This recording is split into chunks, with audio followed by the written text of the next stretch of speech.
சவுக்கு சங்கருடைய யூடியூபை போட்டதுனால கூப்பிட்டு மிரட்டல் என்பது மக்கள் நன்றாக புரிந்து கொள்ள வேண்டும்.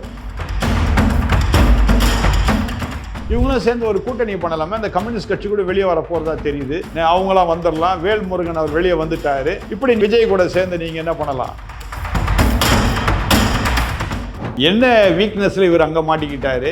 ஏன் அவங்களோடு கூட இப்படி உறவாடணும்? தேவையே இல்லையே. நீங்க ஒரு கட்சி தலைவர், உங்க பின்னாடி எவ்வளோ பெரிய கூட்டம் இருக்குது. சொந்த கணவருக்கே துரோகம் பண்ண பெண் யாருன்னா முதல் பெண் இந்த அம்மா தான். இப்போ அந்த கட்சியே ஒரு மூணா உடஞ்சிக்கிட்டு இருக்கு. அதான் இன்னைக்கு இருக்கிற நிலைமை. விஜய் என்றவர் டம்மியா நீங்க கேட்கவும் எனக்கு கோவம் வருங்க. நீங்க அந்த வார்த்தையை யூஸ் பண்ணக்கூடாது. ஏன்னா அரசியல்ல ஒருவேளை அவர் ஒண்ணுமே இல்லாம இருக்கலாம். இந்த பெருசான கோட்டை கட்டிட்டீங்கன்னா கோட்டை உள்ள காலை கூட வைக்க போறது இல்லை. இப்போ ஏற்கனவே நீங்களாம் கோட்டைக்குள்ள போனவங்களாம் இருக்கிறாங்க. நீங்க திரும்ப கோட்டைக்குள்ள போறது இல்லை. எதுக்கு அங்க போய் இருக்கிறீங்க? எனக்கு ஒன்றும் விளங்கல.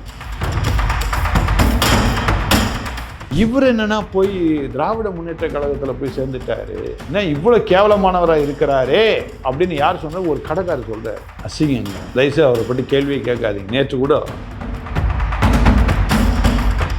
அதனால மக்களை சந்திக்கிறான்னு சொல்றதெல்லாம், அதாவது இந்த 5 வருஷமா எத்தனையோ பொய்களை சொல்லிட்டாங்க. அதுல இது ஒரு பொய்.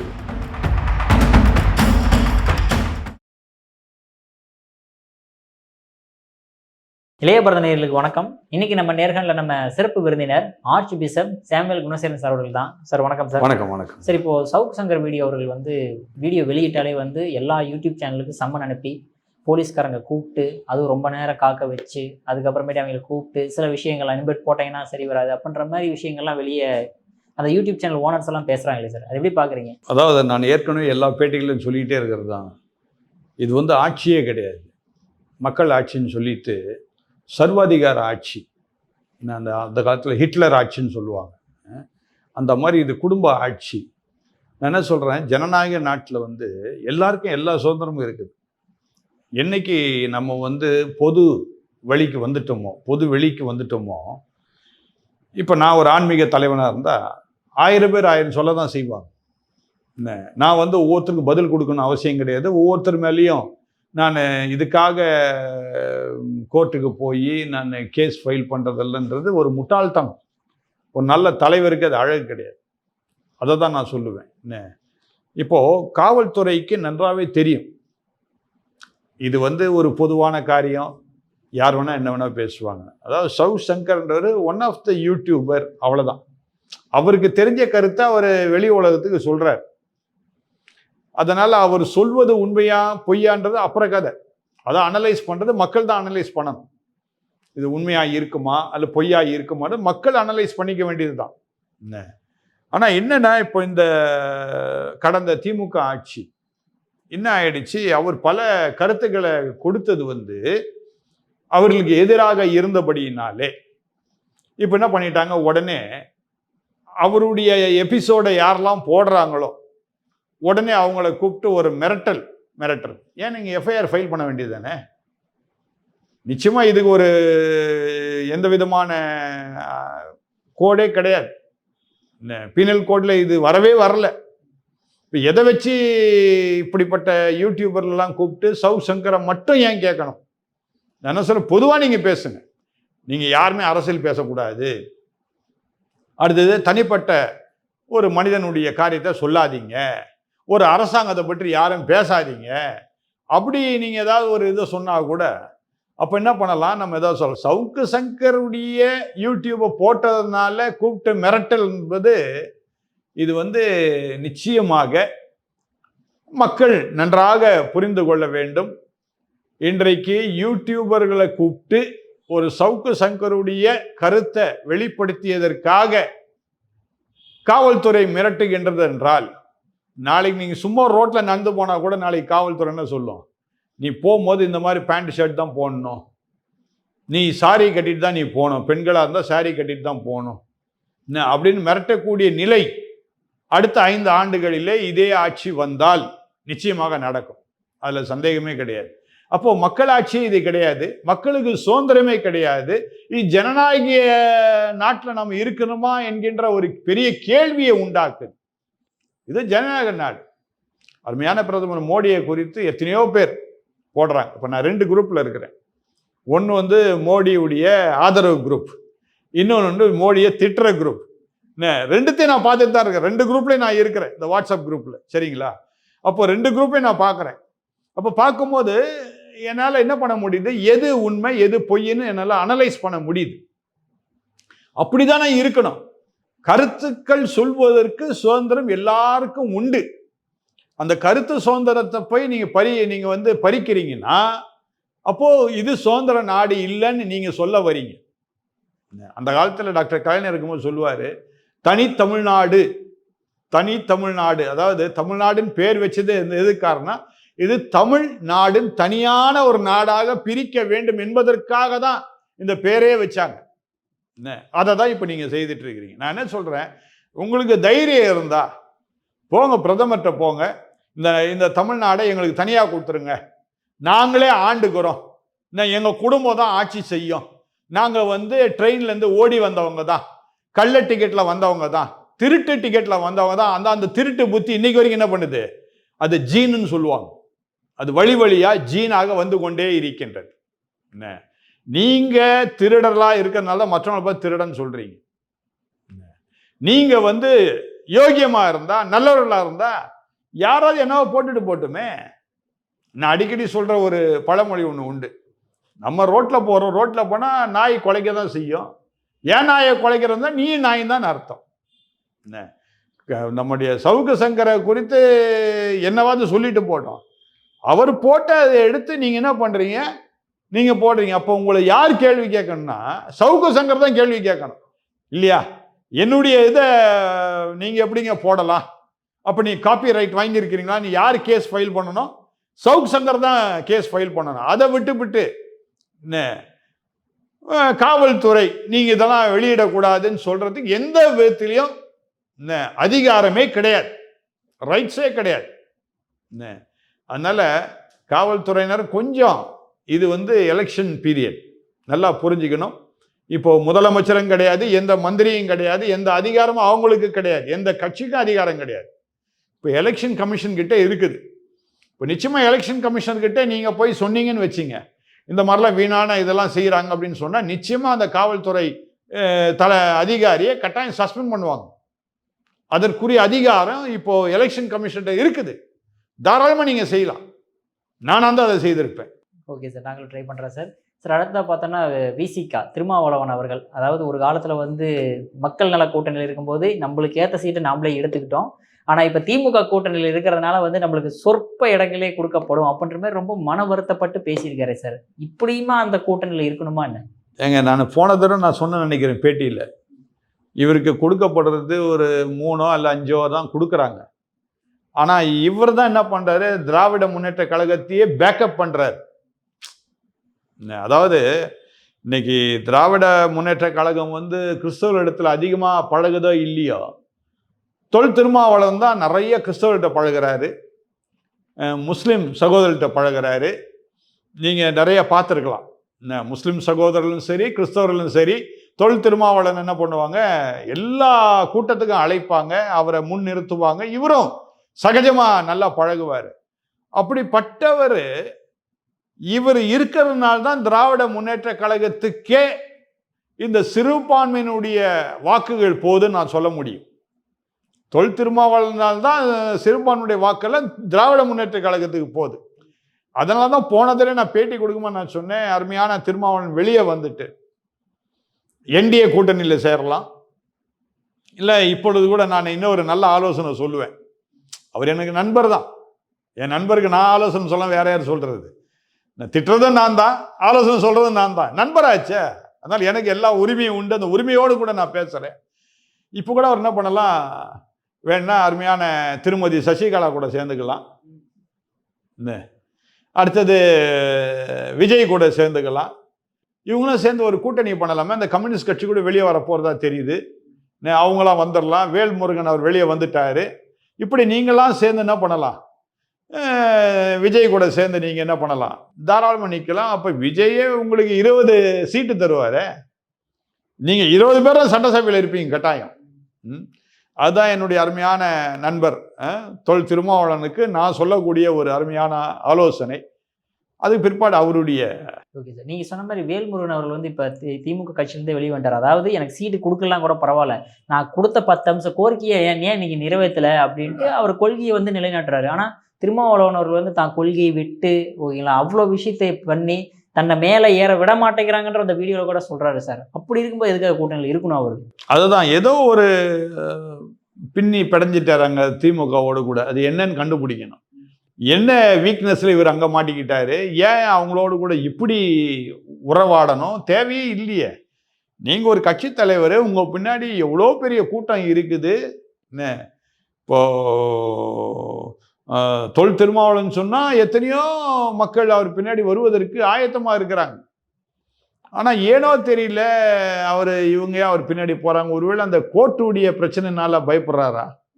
இந்த கார் மோதி ஏதோ ஒன்று ஆச்சு, அதை ஒருவேளை திராவிட முன்னேற்ற கழகம் இவரை வச்சு மிரட்டுறாங்களா, இதை கேஸ் ஃபைல் பண்ணுவோன்னு சொல்லிட்டு, அல்லது இந்த டிஜிபி ஆஃபீஸில் இந்த நம்ம ஏர்போர்ட் மூர்த்தி அடித்ததுனால அதுக்கு ஒருவேளை பயப்படுறாரா தொல் திருமாவளவன் தெரியல. ஆனால் இதெல்லாம் சாதாரண விஷயம் தானே, இது ஒன்றும் பெரிய இது ரகசியம் இல்லையே. இது பார்த்து ஏன் இவர் பயப்படணும்? திமுக பார்த்து ஒன்றுமே விளங்கலையே. எனக்கு என்னென்னா, இவர் தனிமையில் இருந்தால் வேற விஷயம், ஆனால் இவருக்கு பின்னாடி ஒரு பெரிய கூட்டமே இருக்குது. அப்போ அந்த தொண்டர்களுடைய கதி என்ன, அந்த தொண்டர்களுடைய மனதில் என்ன தோணும்? ஒரு திராவிட முன்னேற்ற கழகத்துக்காரன் அதே பகுதியில் இருக்கிற விசிக கட்சிக்காரனை மதிக்கவே மாட்டானே. பிறகு இவ்வளோ கதைகள் இருக்குது.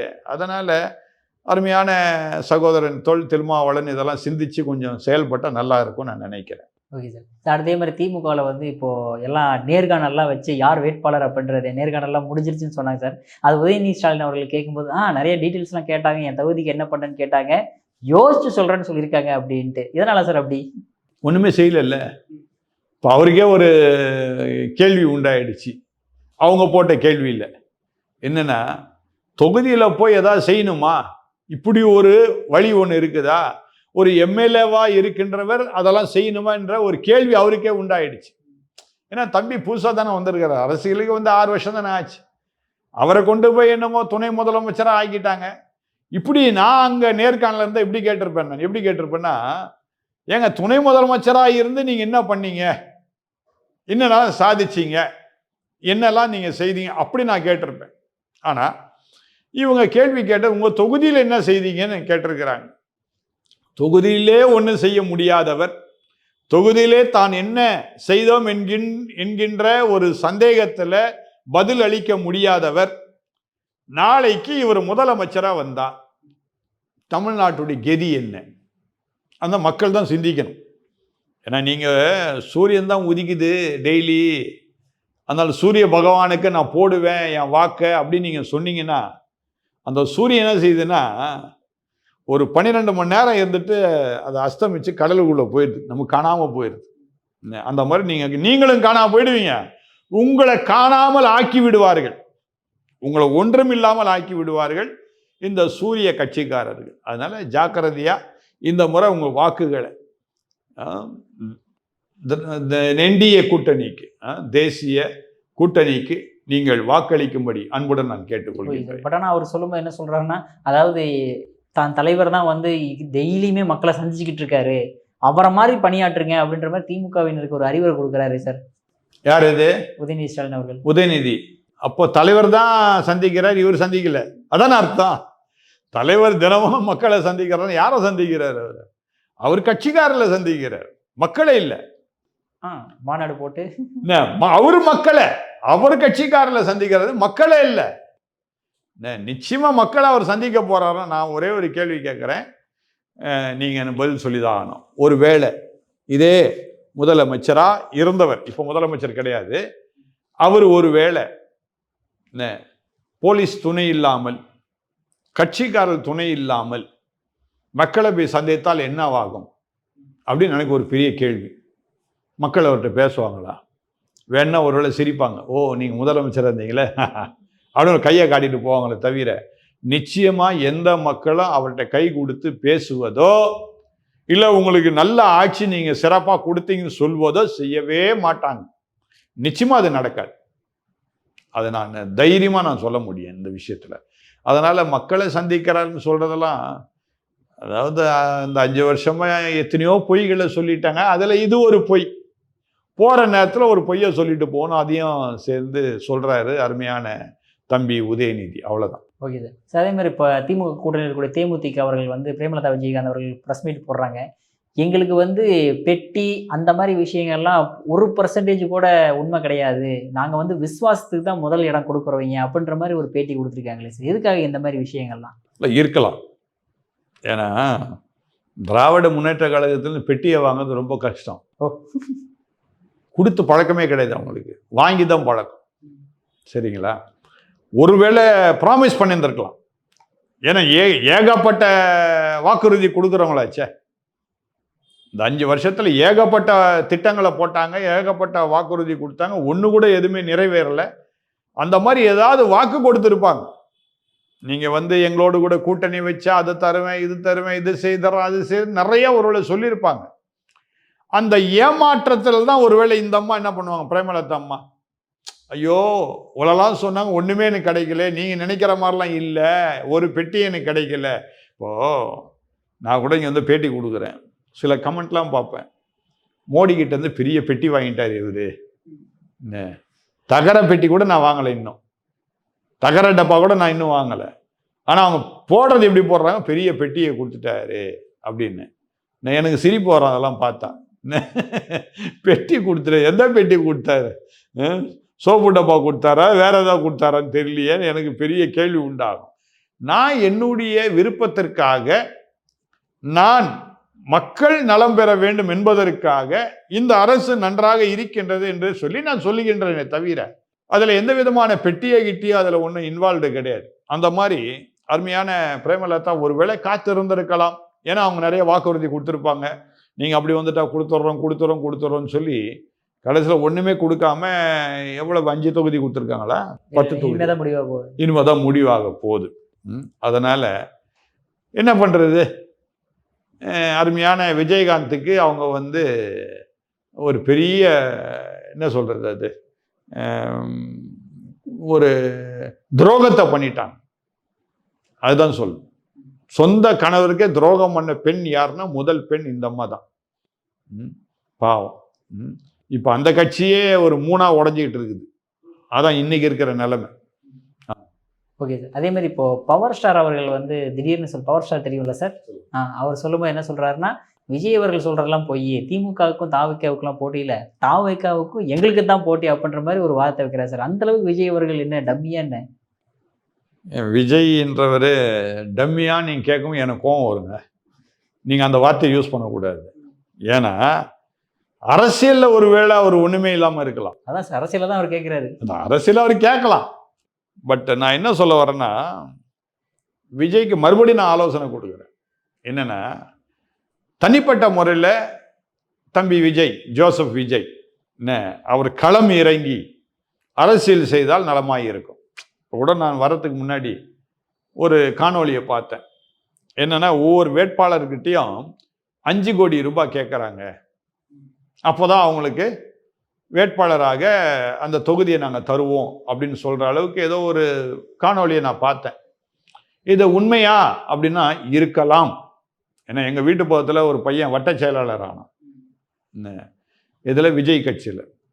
என்னப்பா வட்ட செயலர் ஆகிட்ட பரவாயில்லையாண்ணா? ஆமாண்ணா 2 லட்ச ரூபா கொடுத்தேன்னா வட்ட செயலர் போஸ்ட் கொடுத்துட்டாங்கண்ணா. எது வட்ட செயலாளருக்கு 2 லட்சம் ரூபாய். அப்போ எம்எல்ஏ சீட்டுக்குன்னா 5 கோடி இருக்கலாம், அல்ல 1 கோடி இருக்கலாம், தெரியல. அப்போ விஜய்க்கு அரசியல் ஒண்ணுமே தெரியாது. அதனால தான் அவர் தைரியமா என்ன சொல்றாரு, நீங்க சொன்ன வார்த்தையை அவர் சொல்றாரு. என்ன இப்போ நான் ஆரம்ப காலத்துன்னு சொல்லிட்டு இருக்கேன், ஏற்கனவே 1 வருஷமா நான் கத்திட்டு இருக்கிறேன். தம்பி விஜய், இதான் அரசியல், இப்படி பண்ணு அப்படி பண்ணு, நீ மேலோங்கி வந்துடலாம். இப்போவும் நான் என்ன சொல்லிட்டு இருக்கிறேன், பெசாம என்டிஏ கூட்டணி வந்து சேர்ந்துருப்பா, இன்னும் டைம் இருக்குது, வந்து சேர்ந்துரு, உன் கட்சி வளரும், உன் பின்னாடி உன்னை நம்பி இருக்கிற தொண்டர்களும் வளருவாங்க. ஆக விஜய்க்கு என்னன்னே செய்யறதுன்னு தெரியாது. அது யாரோ ஒருத்தர் புஸ்லி ஆனந்த் ஒருத்தர் இருக்கிறாரு, அப்புறம் இன்னொருத்தர் யாரோ ஒருத்தர் ஆதவ அர்ஜுனான்னு ஒருத்தர் இருக்கிறாரு, இன்னொருத்தர் பாவம் அவர் பாட்டுக்கு அண்ணா திராவிட முன்னேற்ற கழகத்தில் இருந்திருக்கலாம், வீணா போய் அங்கே சேர்ந்தாரு. இன்னொருத்தர் வந்து அமமுகவில் இன்னும் இருந்தாருன்னு நினைக்கிறேன், அவர் இங்கே போய் சேர்ந்துக்கிட்டாரு. என்ன இப்போ நீங்களாம் சேர்ந்து என்ன ஆச்சு? என்ன பெருசாக கோட்டை கட்டிட்டீங்களாண்ணா? கோட்டை உள்ள காலை கூட வைக்க போகிறது இல்லை. நான் அதான் நடக்க போகுது. என்ன இப்போ ஏற்கனவே நீங்களாம் கோட்டைக்குள்ளே போனவங்களாம் இருக்கிறாங்க, நீங்கள் திரும்ப கோட்டைக்குள்ளே போகிறது இல்லை. எதுக்கு அங்கே போய் இருக்கிறீங்க எனக்கு ஒன்றும் விளங்கலை. பட் அப்படி இருந்தாலுமே எந்த கட்சியோடையும் கூட்டணி வைக்க மாட்டேங்கிறாங்களே சார், எதனால்? ஏதாவது உள்ளே போனாவே ஏதாவது பிரச்சனை இருக்குன்னு நினைக்கிறாங்களா என்ன தாவைக்கால? அப்படி இல்லைங்க, அதான் நான் சொல்கிறேன். இப்போ இந்த நால்வர் அவரை சுற்றி இருக்கிறாங்களே, அவங்க தான் இவரை வந்து எந்த கூட்டணியும் வைக்க முடியாதுன்னு சொல்கிறாரு.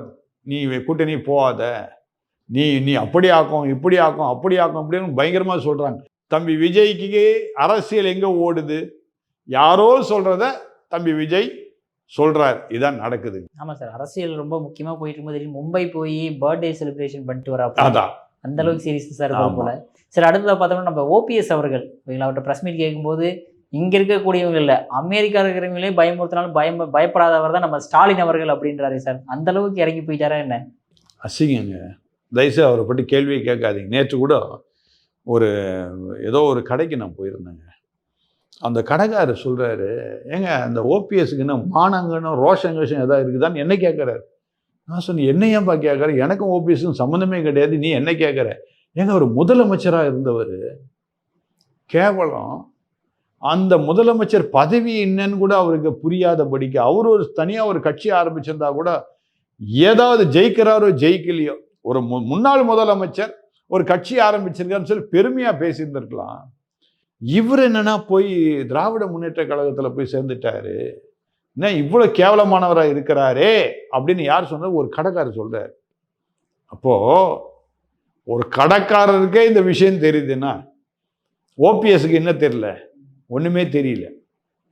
அதாவது ஓபிஎஸ்ஸை கொஞ்சம் டார்ச்சர் பண்ணிட்டாங்க, கார்னர் பண்ணி டார்ச்சர் பண்ணி, நாளைக்கு உங்கள் மேலேயும் கேஸ் வந்துடும், ஜாக்கிரதையாக இருங்க அப்படின்னு சொல்லி அந்த பயத்தில் இவர் என்ன சொல்லிட்டார், இப்போ அவருடைய நண்பராக இப்போ போய் சேர்ந்தார் இல்லையா, அவரை வந்து ட்ரம்ப் கூட சேர்த்துட்டார். இந்த ட்ரம்ப்பும் அதே வேலை தானே செய்துட்டு இருக்கிறாருங்க. மக்களை பற்றிலாம் அவர் சிந்திக்கலை, தன்னுடைய பேர் புகழாகணும்னு சொல்லிட்டு சும்மா இருக்கிற சங்க ஊதி கட்டான ஆண்டின்ற மாதிரி எங்கேயோ போட்டு டமால்னு வெடிகுண்டை போட்டு இன்னைக்கு உலகமே அதில் வந்து பயங்கரமான ஒரு பிரச்சனை இருக்குது. அந்த மாதிரி தான் முன்னாள் முதலமைச்சர், தமிழ்நாடுடைய முன்னாள் முதலமைச்சர், திராவிட முன்னேற்ற கழகத்தின் தலைவர், அவர் அப்படி தான் பண்ணிட்டாரு. அப்போ இவர் சொல்றது கரெக்ட் தானே? அமெரிக்கா அப்படின்னு சொல்லும் பொழுதே அவர் என்ன சொல்ல வரனா, அப்படி தூக்கரமாக தூக்கி டமாலும் கீழே போடுறார். இன்னைக்கு அமெரிக்காவால் தாண்டா இன்னைக்கு உலகமே சமாதானம் இல்லாமல் இருக்குது, இவ்வளோ பிரச்சனைக்குள்ள தள்ளப்பட்டு இருக்குது, அந்த மாதிரி தான் நீயும் அப்படின்ற மாதிரி அவர் சொல்றார். அது நீங்கள் தப்பாக புரிஞ்சுக்கிட்டீங்க, அவர் கரெக்டாக தான் சொல்லியிருக்கிறார். ஓகே சார், அடுத்த இப்போ புதுசாக ஒரு கட்சி வந்திருக்கு, சசிகலா அவர்களோட கட்சி, அகில இந்திய புரட்சி தலைவர் மக்கள் முன்னேற்ற கழகம் அப்படின்னு. எதுக்காக இந்த மாதிரி எப்படி தோக்க போறோன்னு தெரிஞ்சு எதுக்காக இந்த மாதிரி புதுசாக கட்சி ஆரம்பிக்கிறாங்க? இப்போ ராமதாஸ் அவர்கள் எங்கே ஜாயின் பண்ணுறதுன்னு தெரியாமல் போய் இப்போ அவங்களோட ஜாயின் பண்ணியிருக்காங்க, எதனால் அப்படிலாம்? எங்களுக்கும் பவர் இருக்குன்னு காட்ட வேண்டாமா? என்ன சார், என்ன பவர் வந்துடும்? எங்களுக்கும் மதிய மக்கள் இருக்காங்க எங்க பின்னாடியும் காட்ட வேண்டாமா? எங்களுக்கும் அதிகாரம் இருக்குன்னு காட்ட வேண்டாமா? ஆனால் அருமையான சசிகலான்னு நீங்கள் சொல்லும் பொழுது ஒரு சில காரியத்தையே நான் இன்னொன்று சொல்லி ஆகணும். அருமையான செல்வி ஜெயலலிதா இருக்கும் பொழுது உண்மையாக சொல்லப்போனால் அந்த அண்ணா திராவிட முன்னேற்ற கழகத்தில் இருந்தவர்களுக்கு தெரியும் நிர்வாகம் பண்ணது யாருன்னு.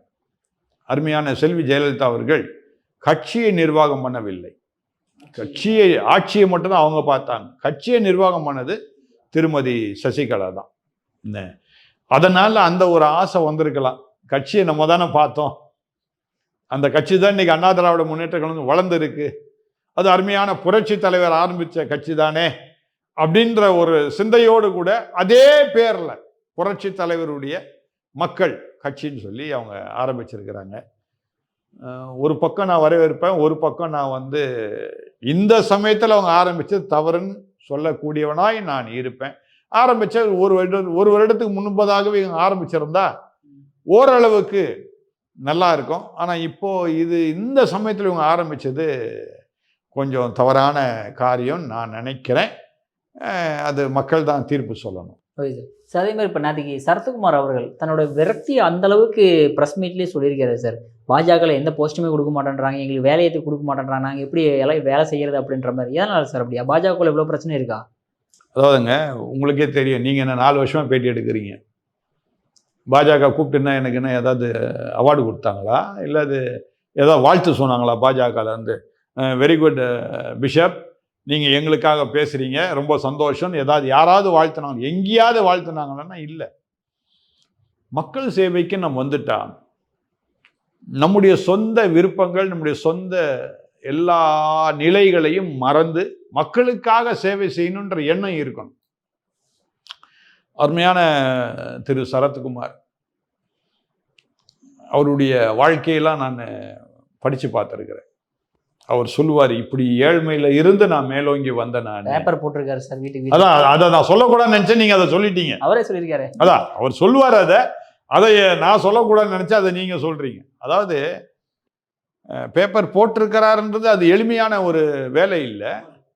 ஆனால் அதில் அவர் ஆர்வம் காட்டி அந்த வேலையும் செய்ய நான் ஆயத்தமாய் இருக்கிறேன். அவர் வேற யாருடைய பேப்பரை போடல, அவருடைய சொந்த பெரியப்பாவுடைய பேப்பர் தான் போட்டிருக்கிறார். சரிங்களா? ஒன்றும் வேற யாருடைய பேப்பரும், அந்த பெரியப்பா வளரணும், பெரியப்பாவுடைய பிஸ்னஸ் நல்லா இருக்குன்றதுக்காக ஒருவேளை செய்திருக்கலாம். ஆனால் அந்த ஆர்வம், அதை நான் சொல்ல வரேன். அதாவது அதையும் செய்ய அவர் நினைத்து பிற்பாடு நடிகருடைய நடிப்புக்கு வந்து நடிகர் சங்கத்தின் தலைவராகவும் இருந்து மிக சிறப்பாக எல்லாவற்றையும் செய்தவர். அதனால் நான் அவரை என்ன இப்போ நான் அவருக்கு நான் சொல்ல விரும்புகிறேன்னா, நம்ம வந்து மக்கள் சேவைக்குன்னு வந்துட்டோம். நீங்கள் பார்த்தீங்கன்னா இப்போ கடைசி நடந்த மாநாடு மதுரை இல்லையா, நம்ம மோடி வந்தார், திருச்சி மாநாடு. அந்த திருச்சி மாநாடு இவரை மேடையில் உட்கார வச்சுருந்தாங்க. முதல் வரிசையிலே உட்கார்ந்தார் அருமையான நகைச்சுவை நடிகர் குமரிமுத்து, காலம் சென்ற குமரிமுத்து அவர்கள் சொல்லும்போது சொல்லுவாங்க, கலைஞருடைய முதல் வரிசையில் உட்கார்ந்தாலே அதுக்கு என்ன அர்த்தமா, கலைஞருக்கு பிரியமானவங்க தான் அங்கே உட்கார முடியுமா, முதல் வரிசை. அப்போ பிரதமருக்கு பிரியமானவர் தான் நீ இப்போ இருக்கிறீங்க நீங்க, அதனால தான் முதல் வரிசையில் உட்கார வச்சிருக்கிறாங்க. என்ன அப்படி இருக்கிற நீங்க ஏன் விரக்தி ஆகணும்? எனக்கு ஒன்றும் விளங்கலை. எதுக்கு விரக்தி ஆகணும்? தேவையே இல்லையே. நான் கூட உங்கள்கிட்ட நான் சொல்லியிருக்கேன் நினைக்கிறேன் பேட்டியில். அதாவது ஒரு கிறிஸ்தவ பிஷப்பை கொண்டு வந்து மேலே உட்கார வைங்க, அப்போதான் கிறிஸ்தவங்களுக்கு நீங்க சப்போர்ட் பண்றீங்கன்னு தெரியும். எத்தனையோ தடவை உங்கள்கிட்ட நான் சொல்லியிருக்கிறேன். இது வரைக்கும் அவங்க செய்யவே இல்லை. என்ன அதுக்காக நான் வந்து பிஜேபிக்கு ஆதரவாக பேசாமல் போயிட்டேன்னா பிஜேபிக்கு ஆதரவாக நான் இல்லையா? நான் எங்கே போய் நின்னாலும் நான் பிஜேபிக்கு ஆதரவாக நான் பேசிட்டு இருக்கிறேன். எல்லாத்தையும் தைரியமாக நான் சொல்கிறேன், பிஜேபிக்கு தான் உங்கள் வாக்கு இருக்கணும் அப்படின்னு தைரியமாக நான் சொல்கிறேன். பிஜேபி அரசாங்கம் நன்றாக இருக்கின்றது நான் சொல்லுகின்றேன். காரணம் என்ன? ஒரு அந்தஸ்துக்காகவோ பதவிக்காகவோ அல்ல, அவங்க நமக்கு ஆதரவு கொடுப்பதற்காக அல்ல. அவங்க நிச்சயமா ஆதரவு கொடுக்க மாட்டாங்கன்னு எனக்கு தெரியும். பிஜேபி எந்த விதத்தில் எனக்கு ஆதரவு இருக்க போறது இல்லை. ஆனால் எனக்கு ஒரு நம்பிக்கை, எனக்கு ஒரு ஆசை, மக்களிடத்துல போய் நன்மையான காரியங்கள் சேர வேண்டும், நல்லது நடக்க வேண்டும். அது யாரால முடியும்னா பிஜேபி அரசாங்கத்தால் முடியும், மத்திய அரசாங்கம் முடியும் என்பதை சொல்லிக் கொண்டிருக்கின்றன தவிர இதை தான் அவர் புரிந்து கொண்டு அருமையான சரத்குமார், இப்போ நான் சொல்றேன், ஒருவேளை இந்த பேட்டி அவருக்கு போய் சேருமானால், அருமையான சகோதரர் சரத்குமாருக்கு நான் சொல்லக்கூடியது ஒரே ஒரு விஷயம்தான். அவர் ஒருவேளை என்ன மறந்திருக்கலாம். ஏறக்குறைய 30 வருஷத்துக்கு முன்னாடி அவருக்கு ஒரு உதவி செய்வதற்காக நான் போயிருந்தேன். 30 வருஷத்துக்கு முன்பதாக அவர் ஒருவேளை மறந்திருக்கலாம். அவருடைய உறவினர் தான் நான் அழைச்சிட்டு போனார் அவர் வீட்டுக்கு கொட்டிவாக்கத்தில். சரிங்களா? பரவாயில்ல, அதெல்லாம் போட்டோம். நான் என்ன சொல்றேன்னா, இதெல்லாம் வந்து வெளியே 1000 கசப்புகள் நமக்கு இருக்கலாம், அதை வெளியே பொது வெளியில சொல்லாதபடிக்கு உங்க கசப்புத்தன்மை கொஞ்சம் சகித்து கொள்ளுங்க. நமக்குன்னு வர்றதை தானே நம்ம தேடி வரும், அதை யாரும் தடுக்கவே முடியாது. அது கடவுள் மட்டும்தான் தடுக்க முடியுமே தவிர மனுஷனால் தடுக்கவும் முடியாது. நமக்குரியதை நமக்கு வந்து சேரும். அதான் ஒரு பழமொழின்னு சொல்லுவாங்க, எவ்வளவு நீ உருண்டு பிறந்தாலும் ஒற்றை மண் தான் உனக்கு ஒட்டும். அதனால நீங்க வந்து இப்ப வெளியே போயிட்டு வேற எங்கேயா கூட்டணி வச்சு அல்ல நீங்க தனியா நின்று அப்படி பண்ணலாம் அப்படி இப்படிலாம் சாதிக்கிறத விட இருக்கிற இடத்துல அமைதியாக இருங்க. தானா உங்களுக்குன்னு வந்து சேர்றது கட்டாயம் வந்து சேரும். Okay sir. கடைசி ஒரே ஒரு கேள்வி சார். இப்போ மோடி அவர்கள் ரீசெண்டாக நேற்றுன்னு நினைக்கிறேன் சார், அவர் வந்து நீண்ட நாட்களாக வேலை செய்து அரசாங்க தலைவராக ஒரு மிகப்பெரிய ஒரு தலைவராக உருவெடுத்திருக்காரு. அவரை பற்றி எப்படி நினைக்கிறீங்க நீங்கள், மோடி அவர்கள் பற்றி? எங்க உண்மையாகவே எப்படி அவரை பாராட்டுன்னு எனக்கு தெரியல. ஏன்னா 5 முறை குஜராத்தில் முதலமைச்சராக இருந்திருக்கிறார். இப்போ இது 3வது முறை அவர் பிரதமராக இருந்திருக்கின்றார். அடுத்தது இந்த G20 ஏதோ ஒன்று இருக்குது ஆசியா லெவலில், ஏதோ ஒரு G20 ஏதோ ஒன்றுக்கு அவர் தலைவராக அவரை கொண்டு வந்துட்டாங்க. இப்போ என்ன அந்த அளவுக்கு நம்ம நாட்டுக்கு மட்டுமல்லாதபடிக்கு உலக நாடுகளிலேயே இன்றைக்கு பேசப்படும் ஒரு அருமையான ஒரு தலைவராக அருமையான நம்முடைய பிரதமர் நரேந்திர மோடி அவர்கள் இருக்கின்றார் என்று சொல்லி எனக்கு ரொம்ப பெருமையா இருக்குது. அவரின் கீழாக இந்த இந்திய தேசத்தில் நானும் ஒரு அங்கம் வகிக்கின்றேன் என்பது குறித்து பெருமையாக இருக்கின்றது. அடுத்தது அவரை குறித்து பேசுவதற்கு எனக்கு நீங்க ஒரு வாய்ப்பு கொடுத்தது எனக்கு பெருமையாக இருக்கின்றது. உண்மையாகவே தன்னுடைய குடும்பத்திற்கென்று சொல்லி ஒன்றுமே கிடையாது அவருக்கு. ஒருவேளை எல்லாரும் சொல்லுவாங்க போட்டிருக்க ட்ரெஸ் பாருங்க எத்தனை லட்சம்னுவாங்க. அதாவது ஆள் பாதி ஆடை பாதின்னு சொல்லுவாங்க. இன்னைக்கு நான் இந்த அங்கி போடாம வெறும் பேண்ட் ஷர்ட் வந்து போட்டிருந்தா என்னை யாருமே பிஷப்னு சொல்ல முடியாது, சொல்லவும் மாட்டாங்க. ஸோ அதற்குரிய உடைகள் என்று ஒன்று இருக்கு. இப்போ பிரதமர் வந்து எந்த அளவுக்கு அழகாக ட்ரெஸ் பண்ணியிருக்கிறாரோ அந்த அளவுக்கு நமக்கு தான் அது பெருமை, அது இந்த நாட்டிற்கு பெருமை. இப்போ யார் கேட்டாலும் என்ன சொல்றாங்க, ஓ உங்க prime minister, O beautiful, is dress is so admiring அப்படின்றாங்க. கவர்ச்சியா இருக்குது அவர் ட்ரெஸ் பார்க்கும் போதே, ரொம்ப இளமையா இருக்கின்றார் அவர் அப்படின்றாங்க. இதெல்லாம் நமக்கு பெருமை தானே. நம்முடைய பாரத தேசத்தின் ஒரு பிரதமர் இப்படி இருக்கிறார்னா அது நமக்கு தான் பெருமை. அதனால அவரை மனதார நான் வாழ்த்துகின்றேன். இன்னும் பெரிய காரியங்களை அவர் சாதிக்க வேண்டும் என்று நான் வாழ்த்துகின்றேன். Okay sir. சார், அற்புதமான கருத்துக்களை இளையபிராடம் பார்த்ததற்கு மிக்க நன்றி சார்.